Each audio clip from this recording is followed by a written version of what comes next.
بسم اللہ الرحمن الرحیم۔ السلام علیکم ورحمۃ اللہ وبرکاتہ۔ پیارے طلبہ، کیسے ہیں آپ؟ امید کرتا ہوں آپ سب خیریت سے ہوں گے۔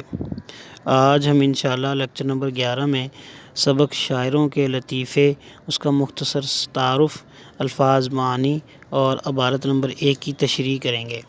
سب سے پہلے ہم سبق کا تھوڑا سا تعارف پڑھتے ہیں۔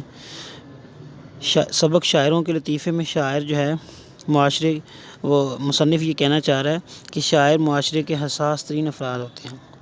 ان کی حس مزاح یعنی مذاق کرنے کی حس دوسروں سے قدرے تیز ہوتی ہے۔ ان کے مزاح میں بھی ہمارے لیے سبق موجود ہوتا ہے۔ طنز کا انداز بھی ان کی پہچان ہوتا ہے اور ان کی طنز میں بھی افراد کے لیے عبرت پائی جاتی ہے۔ سبق میں مختلف شاعروں کی زندگی کے مختلف رخ پیش کر کے یہ بتانے کی کوشش کی گئی ہے کہ یہ طبقہ جس قدر حساس ہوتا ہے، معاشرے کے لیے اتنا ہی مفید ثابت ہوتا ہے۔ وہ اپنی زبان دانی کے اندر از خوب پیش کرتے ہیں خوب پیش کرتے ہیں اور اپنے وقت کی مجالس کو پر رونق اور پر لطف بنا دیتے ہیں۔ تو اس میں بس یہی جو ہے نا وہ مصنف بتانا چاہتا ہے کہ جو شاعروں کے لطیفے یعنی کہ شاعروں کی جو ہے نا وہ باتیں، شاعروں کے جو ہے نا وہ حصے مزاح، یہ ساری چیزیں اس سبق میں بتائی گئی ہیں۔ اس کے بعد بیٹا یہ جو ہے یہ سبق کے الفاظ معانی ہیں۔ یہ تصویر جو ہے نا آپ کے سامنے ہے، یہ میں آپ کو دکھا رہا ہوں، شو ہو رہی ہے آپ کے سامنے، تو اس کو آپ نے سیو کر لینا ہے اور اس میں سے الفاظ معانی یاد کرنے ہیں۔ اور اس کے ساتھ ساتھ بیٹا جو ہماری پہلی عبارت ہے سبق شاعروں کے لطیفے کی، جو پہلی عبارت ہے وہ ہے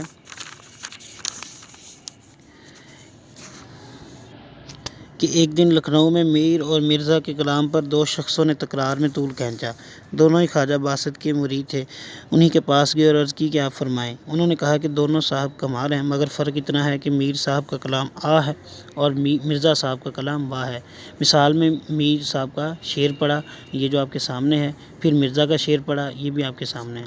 تو بیٹا یہ ساری تشریح، اس میں جو ہے نا مشکل الفاظ جو ہے نا وہ سب سے پہلا لفظ ہے لکھنؤ، ہندوستان کا صوبہ، اتر پردیش کا صدر مقام۔ دوسرا لفظ ہے اس میں تکرار، اس کا معنی بحث۔ تیسرا لفظ ہے طول کھینچنا، جس کے معنی بات بڑھ جانا۔ چوتھا لفظ ہے مرید، جس کا معنی معتقد، دینی شاگرد۔ اور پانچواں لفظ ہے خواجہ باسط، ایک بزرگ کا نام ہے۔ کلام آ ہے، اس کا معنی ہے غم کی شاعری ہے۔ کلام واہ ہے، اس کا معنی ہے خوشی کے جذبات پر مبنی شاعری ہے۔ ٹک مطلب ہے ذرا، بالیں سرہانے، خدام ادب خدمتگار، آنکھ لگنا سو جانا، طرفدار حمایتی، ماجرا قصہ معاملہ، داد خواہی فریاد انصاف چاہنا، ددا آیا یا دایا۔ سبق میں مصنف نے اردو ادب کے مختلف شعراء کی زندگی کے طنز و مزاح کے لمحوں سے روشناس کرایا ہے کہ کس طرح وہ ہلکے پھلکے اور ظریفانہ انداز میں ہنسی مذاق کی باتیں کرتے رہتے تھے۔ اس کے ساتھ ساتھ مصنف نے دلکش انداز میں برصغیر کے مشہور شعراء کے مزاج سے بھی آشنا کیا ہے کہ یہ لوگ محض رونے دھونے کی باتیں ہی نہیں کرتے تھے، بلکہ ان میں حصے مزاح بھی اعلیٰ پائے کی تھی۔ مصنف نے ہر شاعر کے بیان میں منظر کی عکاسی خوب کی ہے۔ پڑھتے ہوئے اس دور کی تصویریں نظروں کے سامنے گھومنے لگتی ہیں۔ زیر تشریح عبارت میں مصنف نے برصغیر کے دو نامور اور عظیم شعراء کا ذکر کیا ہے۔ نمبر 1 میر تقی میر کی شاعرانہ عظمت کو ہر دور میں تسلیم کیا گیا۔ ان کی شاعری سادگی اور اختصار اور جذبات اور احساسات کی ترجمان ہے۔ اسی طرح مرزا محمد رفیع سودا کو بھی ہر دور میں استاد شاعر تسلیم کیا جاتا رہا ہے۔ ان کا کلام بھی سادہ اور فصیح ہے۔ مصنف بتاتے ہیں کہ ایک دن کا ذکر ہے کہ لکھنؤ میں ان کے کلام پر دو آدمیوں کے درمیان بحث چھڑ گئی کہ میر تقی میر اور مرزا رفیع سودا میں سے کون اعلیٰ درجے کا شاعر ہے۔ اسی بحث میں بات طویل ہو گئی۔ ان میں سے ایک شخص جو کہ میر تقی میر کا گرویدہ تھا، وہ کہتا تھا کہ میر تقی میر کا کلام مرزا رفیع سودا سے افضل و اعلیٰ ہے۔ دوسرا آدمی مرزا رفیع سودا کا دیوانہ تھا، اس کی رائے تھی کہ خواجہ باسط کے مرید تھے، اس کی رائے تھی کہ مرزا رفیع سودا کا کلام اعلیٰ و برتر ہے۔ دونوں اپنی اپنی رائے پر بضد تھے، اس لیے ان کے درمیان فیصلہ نہیں ہو رہا تھا۔ یہ دونوں شخص خواجہ باسط کے مرید تھے، اس لیے دونوں کے درمیان یہ فیصلہ طے ہوا کہ اپنے پیر و مرشد خواجہ باسط سے فیصلہ کراتے ہیں۔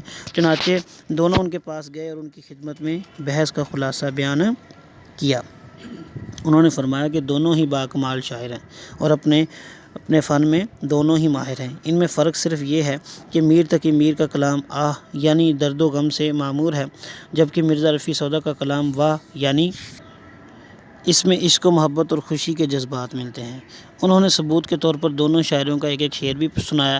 ان میں سے ایک شخص جو مرزا رفیع سودا کے چاہنے والے اور حمایتی تھے، وہ مرزا سودا کے پاس آئے اور ساری کہانی سنائی۔ مرزا بھی میر تقی میر کا شعر سن کر ہنسی اور کہا کہ یہ شعر تو میر صاحب کا ہے، مگر اس میں فریاد اور تعریف کی تمنا ان کی آیا کی معلوم ہوتی ہے۔ تو بیٹا یہ اتنی تشریح کافی ہے، ٹھیک ہے، اس کو آپ نے یاد کرنا ہے اور مشکل الفاظ کو آپ نے اپنی نوٹ بک پر لکھنا ہے۔ میں پھر بتا رہا ہوں، اس میں جو سبق کا تعارف ہے اور عبارت کی جو تشریح ہے وہ صرف یاد کرنی ہے، اور اس سبق کے الفاظ کے جو معانی ہیں، جو پک میں نے آپ کو دی ہے، وہ آپ نے اپنی نوٹ بک پر لکھنا ہے۔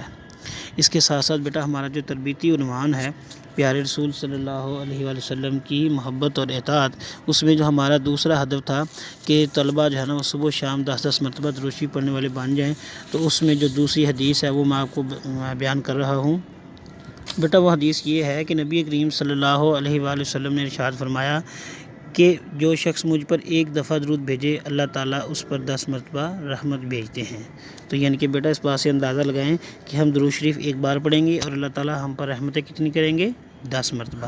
تو اللہ کے نبی پاک صلی اللہ علیہ وسلم پر درود پڑھنے کی جو ہے نا وہ فضیلت ہے، اور بیٹا یہ فرضیت بھی ہے، یعنی کہ نبی کریم صلی اللہ علیہ وسلم پر جو ہے نا درود پڑھنا اور بھیجنا، اس میں ہمارا بھی فائدہ ہے اور نبی کریم صلی اللہ علیہ وسلم سے محبت کا اظہار بھی ہے۔ خوش رہیں، آباد رہیں، 5 وقت نماز ادا کرتے رہیں۔